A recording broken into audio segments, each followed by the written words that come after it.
സ്വയംഭരണ സ്ഥാപനങ്ങളുമായി നൽകപ്പെട്ട ഭൂമിയിൽ രണ്ട് പ്രശ്നങ്ങളാണ്. അതിലൊന്ന് തനത് ഭൂമിയാണ്. ഇപ്പോൾ നഗറുകൾ എന്നറിയപ്പെടുന്ന ലക്ഷം വീടുകളിലും പാർപ്പിട സമുച്ചയങ്ങളും ഇതിൽ ഉൾപ്പെടുന്നുണ്ട്. എന്നാൽ ഇവർക്ക് പട്ടയം നൽകണമെങ്കിൽ തദ്ദേശ സ്വയംഭരണ സ്ഥാപനങ്ങൾ ഭൂമി സർക്കാരിന് വിട്ടൊഴിഞ്ഞ് നൽകണം. ദീർഘമായ ഒരു വിഷയമായി കിടക്കുകയാണ്.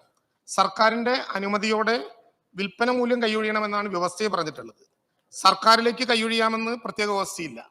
ഇത് പരിഹരിക്കുന്നതിനായി ബഹുമാനപ്പെട്ട മുഖ്യമന്ത്രിയുടെ നേതൃത്വത്തിൽ റവന്യൂ, തദ്ദേശ വകുപ്പ് മന്ത്രിമാരും ബന്ധപ്പെട്ട ഉദ്യോഗസ്ഥന്മാരുമായി യോഗം ചേരുകയും ഇക്കാര്യത്തിൽ അടിയന്തരമായ ഒരു ചട്ട ഭേദഗതി കൊണ്ടുവരാൻ തയ്യാറാണ് എന്ന് ബഹുമാനപ്പെട്ട തദ്ദേശ സ്വയംഭരണ വകുപ്പ് മന്ത്രി ആ യോഗത്തിൽ പറയുകയും ചെയ്തതോടെ കേരളത്തിൽ 25,000-ലധികം പേർക്ക് ഇത്തരത്തിൽ പട്ടയം നൽകാൻ കഴിയും എന്നാണ് ഞങ്ങൾ കരുതുന്നത്. ആ നടപടിയിലേക്ക് കേരളത്തിലെ ഗവൺമെന്റ് പോവുകയാണ്.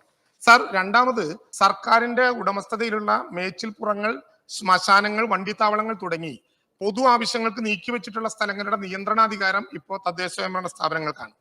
പഞ്ചായത്തുകൾക്ക് ഭൂമിയിലുള്ള നിയന്ത്രണാധികാരം വിജ്ഞാപനം വഴി സർക്കാരിന് റദ്ദാക്കാനുള്ള അനുവാദമുണ്ട്.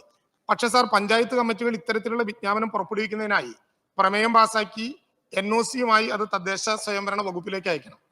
അപ്പൊ അതുകൊണ്ട് ഈ പറഞ്ഞ ചട്ടത്തിൽ സർക്കാരിന് ഇത്തരത്തിലുള്ള വിജ്ഞാപനം പുറപ്പെടുവിക്കാൻ ഒരു ഉദ്യോഗസ്ഥനെ ചുമതലപ്പെടുത്താം എന്ന് വ്യവസ്ഥ ചെയ്തിട്ടുണ്ട്. അങ്ങനെ ചുമതലപ്പെടുത്തുന്ന ഉദ്യോഗസ്ഥനായി ജില്ലാ കളക്ടർക്ക് പ്രത്യേക അധികാരം നൽകാം എന്ന് ബഹുമാനപ്പെട്ട മന്ത്രി സമ്മതിച്ചിട്ടുണ്ട്. ഇത് കേരളത്തിലെ പട്ടയ മിഷനിൽ, പട്ടയ ഡാഷ്ബോർഡിൽ വന്ന ഏറ്റവും വലിയ പ്രശ്നമാണ്. പഞ്ചായത്തുകൾ NOC നൽകിയാലും തദ്ദേശ സെക്രട്ടേറിയറ്റിലേക്ക്, സ്വയംഭരണ സ്ഥാപനങ്ങളുടെ സെക്രട്ടേറിയറ്റിലേക്ക് വരണം. ബഹുമാനപ്പെട്ട മന്ത്രിയുടെ കൂടി അനുവാദത്തോടു കൂടി ഇനി അത് ജില്ലാ കളക്ടർക്ക് നൽകാവുന്ന വിധത്തിൽ ഭേദഗതി വരുത്തിയാൽ ഈ പ്രശ്നങ്ങളെല്ലാം ജില്ലയിൽ തന്നെ പരിഹരിച്ച് നമുക്ക് വേഗത്തിൽ നൽകാൻ കഴിയും എന്ന് ഞങ്ങൾ പ്രതീക്ഷിക്കുന്നു.